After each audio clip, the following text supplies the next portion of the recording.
If you've ever queried logs from multiple systems based on a common user ID or a session key or a session ID or something and thought, understanding this output based on logs is much more difficult than it probably should be, this video is for you. Let's say you want to trace a user transaction or a user journey across multiple tiers or multiple systems. Now each step in that journey perhaps takes a few milliseconds, a few seconds, hours, whatever. But you want to rebuild that journey or maybe a file movement across those tiers. Now first, each log needs to include the user ID in it somewhere, some common ID across everything. Then you need to send all of the logs to the same backend system. So step one is complete. You've got the logs into one place. Now you have to craft a query that pulls back all of those logs into a list. Now what? Well, now comes the fun part, trying to interpret those log lines and mentally piece the journey back together. Maybe the logs include a duration for each step, or maybe you need to use the log timestamp itself. But either way, just working on those log lines, it's not a very intuitive way to kind of picture that journey and put it back together in your head just based on log lines. So what is the solution and why are you watching this video? I've built a log to span converter. Basically, it takes log lines, it groups them based on the keys that you provide, for example, user ID, and emits OpenTelemetry spans as a single trace.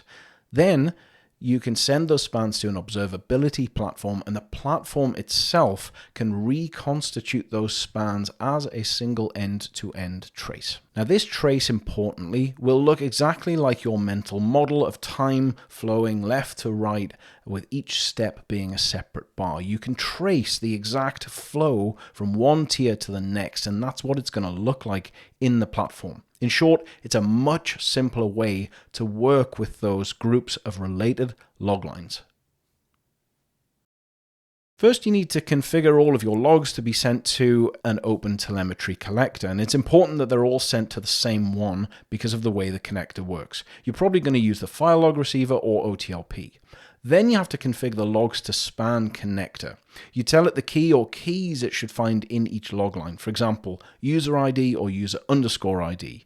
And since different systems will probably have different, keys that they log with across the tiers, there's no standardization, you can actually specify multiple keys here.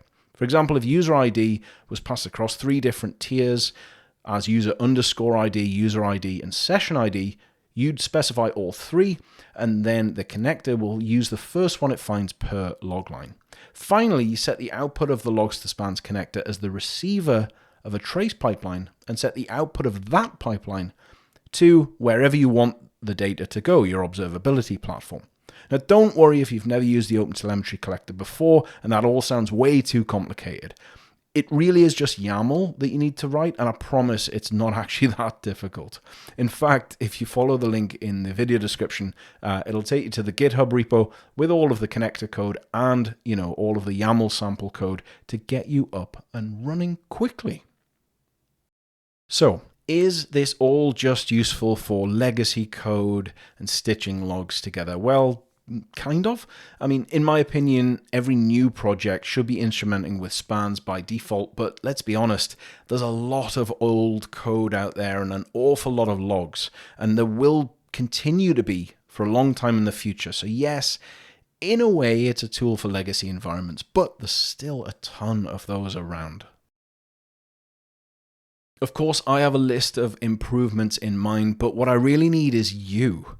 I need you to test this out. I need you to tell me what works, what doesn't, where you come unstuck. If you want to contribute, please do so. I'd love to have you. Either raise an issue, a pull request is most welcome, or just hit me up on LinkedIn or in the comments of this video, I suppose, and let me know what you need this connector to do. Now, when the connector is stable, I do plan on donating this to the OpenTelemetry project, so hopefully it can be built into the contrib distribution and thus available for everyone kind of out of the box without having to build your own collector distribution. So Go check this out, have a play around, let me know what you think, let me know what's broken, all of that good stuff. As always, links are in the description below. Like, subscribe, all that good stuff. Thank you so much for your time, thanks for watching, and I'll see you soon. Bye.